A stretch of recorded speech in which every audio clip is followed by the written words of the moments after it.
el jefe de migración me dice: lo siento mucho, tú eres Ruperto Martínez, así lo dice el anuncio. Andaba la migración por montes, pueblo y estado, sería por la precaución, me esposaron de las manos.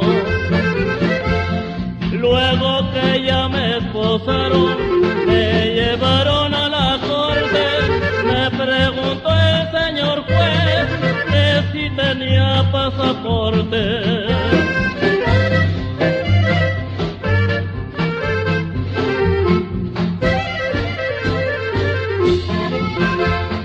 Pasaporte no lo tengo, porque nunca me lo han dado, por eso me decidí a pasarme de mojado.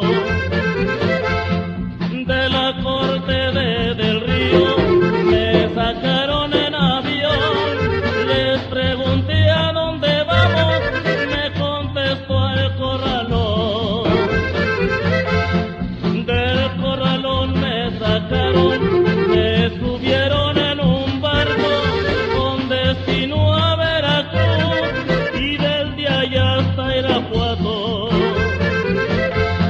En Piedras Negras, Coahuila, hasta lloran las mujeres de ver a tanto mojado recargado en las paredes.